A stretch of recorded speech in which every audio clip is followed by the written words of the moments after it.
अपन discuss करने वाले हैं सॉर्ट कैरेक्टर्स बाय फ्रीक्वेंसी।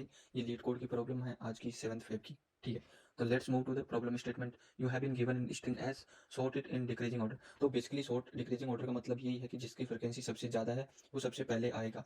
ठीक है, the frequency of a character is the number of time it appears in the string. Yes, return the sorted string if there are multiple answer, return any of them. तो अगर आपको लगता है कि अगर दोनों की फ्रीक्वेंसी सेम है तो क्या करना है, तो आप उसको किसी भी ऑर्डर में कर सकते हो, आगे पीछे वो मैटर नहीं करेगा। तो let's see first test case क्या बोलते हैं। फर्स्ट टेस्ट केस में अपना ट्री है, तो इसमें अपन बोल सकते हैं इसका काउंट 1 है, आर का काउंट 1 है, इसका काउंट 2 है। तो सबसे पहले तो यही आएगा ई, उसके बाद में या तो तुम टी आर कर दो या फिर ई आर टी, दोनों वैलिड आंसर है आपके केस में। ठीक है, उसके बाद में ट्रिपल सी ट्रिपल ए, तो ये अपन ने डिस्कस कर ही लिया। तो ट्रिपल सी ट्रिपल ए, इसमें दोनों तीन तीन बार आए हैं, तो ये भी सही है। एंड अगर आप ऐसा करोगे तो भी सही है। तो बेसिकली ये बताना चाहता है कि ऑर्डर मैटर नहीं करता है। उसके बाद में है capital a, small a, b b. तो अब इसमें आपको लग रहा होगा कि ए 2 बार आया है, बी 2 बार आया है, बट ये ए 2 बार नहीं है। ये ए इंडिविजुअल है, ये ए इंडिविजुअल है। ठीक है, ये 2 है। ठीक है, ये एक एक बार ही है। तो इसका आंसर होगा बी बी, या तो ये या फिर ये। ठीक है, तो बेसिकली कैपिटल एंड जो स्मॉल है उनको डिफरेंटली काउंट करना है। इसका कॉन्टेक्स्ट ये है। तो अब इसको अपन अप्रोच करेंगे, तो इसकी क्या अप्रोच हो सकती है।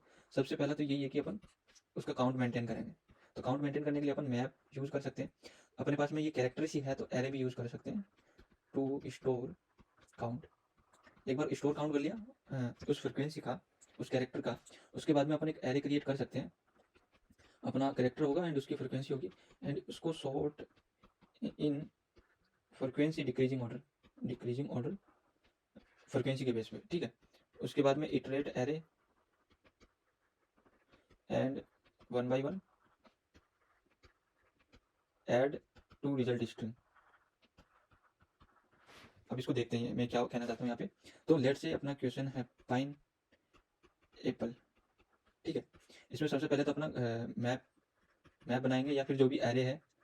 ठीक है, तो उसमें पी के अंडर में कितने आएंगे, 1 आएंगे। आई के अंडर में भी 1 आएंगे, एन के अंडर में 1, ई के अंडर में 2, ए के अंडर में 1, स्मॉल पी के अंडर में 2 एंड एल के अंडर में 1।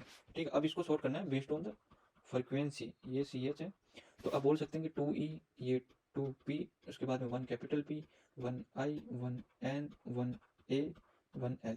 तो ये अपना सॉर्टेड हो गया। ठीक है, ये हो गया सॉर्टेड।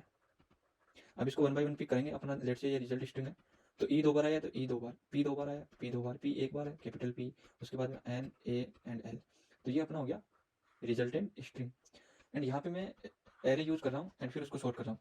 तो instead of doing that you can use priority queue as well. You can use priority queue. So basically you will iterate map and add to priority queue, and 1 by 1 poll 1 by 1 and add into the resultant string. And ये वाली जो approach है वो अपन use भी करेंगे। ठीक है, I won't go to this array sorting manner and instead I will be using this approach. So let's code that. I have already written code. I will just go through. First of all, I am creating the map where I am storing the frequency of each character. Okay. उसके बाद में अपना priority queue पे initialise किया है। उसके बाद में उसको मैप को इटरेट किया है इसको, एंड 1 by 1 पी क्यू में ऐड किया। एंड अब पी क्यू में जो पेयर क्लास है उसको डिस्कस कर लेते हैं। उसमें मैंने एक तो कैरेक्टर स्टोर करना है एंड फ्रीक्वेंसी स्टोर करना है। उसके साथ ही मेरे को एक कंपेरेटर डिफाइन करना होगा, क्योंकि जो प्रायोरिटी की है वो सॉर्टेड ऑर्डर में एक तरह से हीप की तरह रहता है।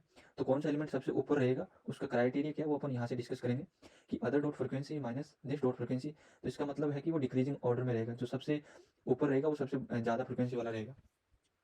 ठीक है, उसके बाद पी क्यू में ऐड किया। उसके बाद में अपना रिजल्टेंट स्ट्रिंग है उसको 1 by 1 पोल करते गए। एंड ये यहाँ पे एक मेथड यूज किया है मैंने, जावा का इनबिल्ट फंक्शन है, जिसमें आप कोई भी कैरेक्टर को कितनी बार रिपीट करना है तो वो एज ए स्ट्रिंग उसको रिटर्न करेगा।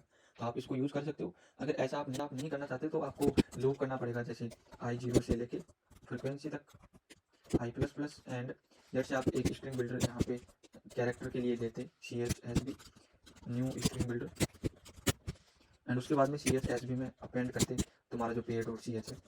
एंड उसके बाद में तुम इसको CHSB डॉट टू स्ट्रिंग करते, तो ये आपको वही रिटर्न करता है जो यहाँ पे ये रिटर्न करेगा। तो instead of this I will use string dot value of pair dot c h and dot repeat how much time we want to repeat that.